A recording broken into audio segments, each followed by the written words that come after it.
adalah umum bahwa orang yang memiliki sesuatu tentu ingin merasakan nikmat dan manfaat dari sesuatu yang dimilikinya itu. Apa gunanya punya radio bagus kalau telinga tuli? Apa gunanya punya sepatu mahal kalau tidak punya kaki? Apa guna punya televisi berwarna, gambarnya terang kalau mata pun buta? Demikian juga iman. Apa arti iman itu kalau kita belum bisa merasakan nikmatnya, indahnya, manisnya iman?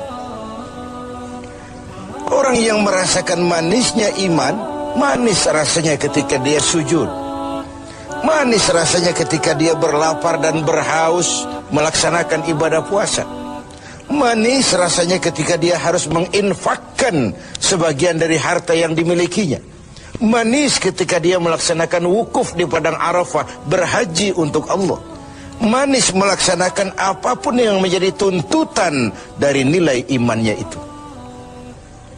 Untuk bisa merasakan nikmatnya, manisnya, indahnya iman, Rasulullah sallallahu alaihi wasallam mengajarkan kepada kita salasun man kunna fihi wajada halawatal iman. Ada 3 perkara. Siapa yang mempunyai 3 hal ini, 3 perkara ini, ia akan bisa merasakan manisnya iman, indahnya iman, nikmatnya iman. Apa yang 3 itu? Pertama, ayyakunallahu wa rasuluh ahabba ilaihi mimma siwahuma. Seseorang yang cintanya kepada Allah dan Rasulnya di atas segalanya.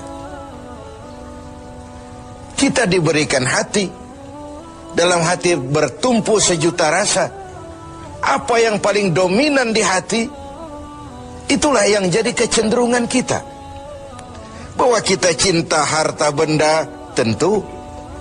Kita cinta tanah air, itu pun bagian dari iman. Kita cinta pangkat dan jabatan, wajar. Kita cinta anak dan istri, iya. Dan agama pun tidak melarang, persilahkan. Cintailah apa yang perlu kau cintai. Mencintai tanah air, mencintai bangsa dan negara, mencintai harta benda, mencintai anak istri, mencintai teman, pangkat, jabatan, persilahkan. Tapi kan cinta kepada alam dan seluruh isinya dibatasi oleh kesadaran pada satu saat kita akan berpisah. Cinta kita kepada harta, entah si harta dulu hilang di gondol maling, entah kita dulu meninggalkan harta itu. Cinta kita kepada pangkat dan jabatan ada waktunya. Cinta kita kepada anak istri sekalipun ada saatnya. Inilah batas kesadaran itu, supaya dia jangan berurat dan berakar di hati. Kepada Allah dan Rasulnya kita tidak akan pisah selamanya. Kesana idealnya kita memperbanyak rasa cinta ini. Ketika terjadi perang Tabuk, baginda Rasul melakukan mobilisasi dana.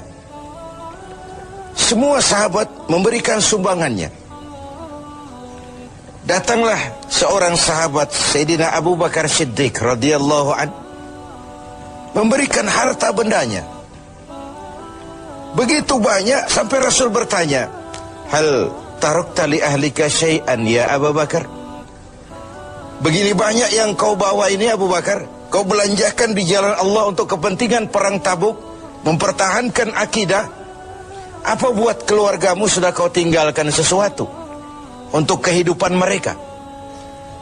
Beliau senyum, "Na'am, taraktu lahumullaha wa rasulah." Benar, sudah aku tinggalkan buat keluargaku.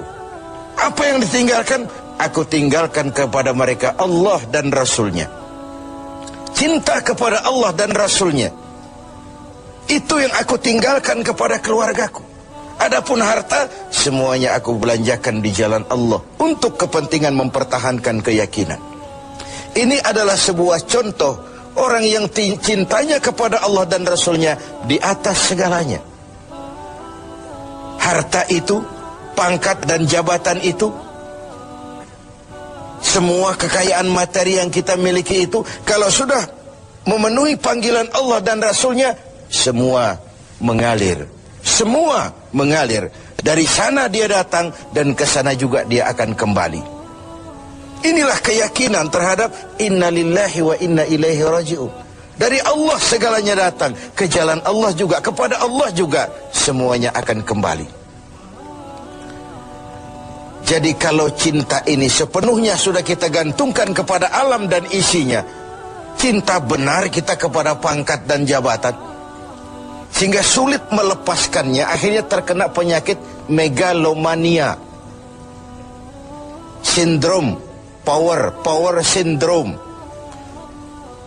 Sulit balik jadi orang biasa, sudah kadung jadi pejabat tinggi. Sulit melepas pangkat dan jabatan, dengar mau ada mutasi, gerasak gerusuk, cari mbah ini, cari mbah itu. Bawa ayam putih, bawa kambing hitam, macam-macam dilakukan.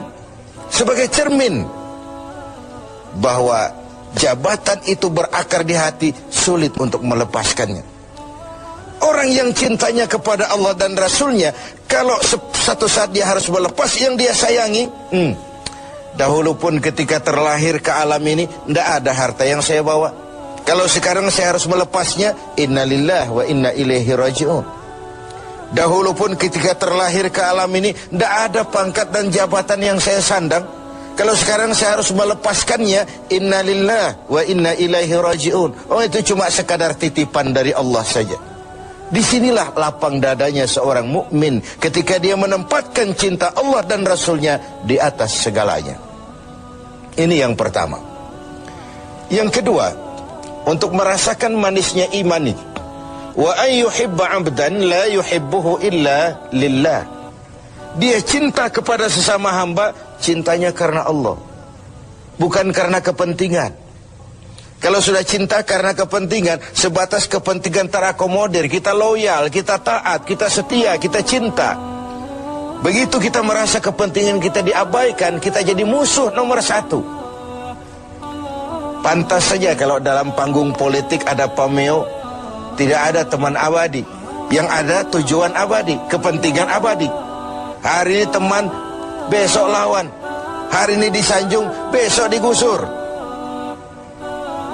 Agama mengajarkan cintai sesama hamba karena Allah, bukan karena kepentingan, bukan karena mencari kehormatan diri, tapi karena Allah saja. Kau di jalan Allah, kau saudara saya. Kau keluar dari jalan Allah, sampai sini saja kita. Bersaudaranya itu karena Allah. Islam membebaskan manusia dari ras, diskriminasi, dan ikatan akidah jauh lebih kuat daripada ikatan darah. Tidak ada persaudaraan yang lebih kokoh selain persaudaraan yang diikat dengan nilai-nilai akidah. Saya sih tahu mabuk itu haram, cuma saya ngormatin teman. Ngormatin teman, ikut minum. Saya sih tahu judi itu haram, cuma diajak saya nggak enak sama teman. Ngormati teman, mengorbankan keyakinan. Untuk hal-hal yang seperti itu, tidak ada toleransi yang perlu dirumuskan. Bersaudara karena Allah, bertemu karena Allah, berpisah pun juga karena Allah. Ini yang mahal zaman sekarang. Sekarang kan bersaudara karena kepentingan, karena ada maunya. Berteman karena ada kepentingan. Bila kepentingan tercapai, teman jadi lawan pun nggak masalah. Lawan jadi teman sekalipun it's okay, asal kepentingan tercapai. Nah, nuansa Ramadan mempertemukan kita dalam ikatan jalinan karena Allah semata-mata. Bertemu ya karena Allah, berpisah pun juga karena Allah. Ikatan kekeluargaan kita sebagai bangsa memang nyaris rapuh. Berbagai konflik di daerah belum kunjung selesai, baik yang bernuansakan agama, etnis, dan macam-macam lagi. Di Papua sana, di Poso sana, bahkan di kota-kota besar masih sering terjadi bentrokan antar kampung, antar tetangga, antar wilayah. Lalu keroyokan, rame-rame menyatakan identitasnya pada proporsi yang salah sebenarnya. Bertemu karena Allah, berpisah juga karena Allah.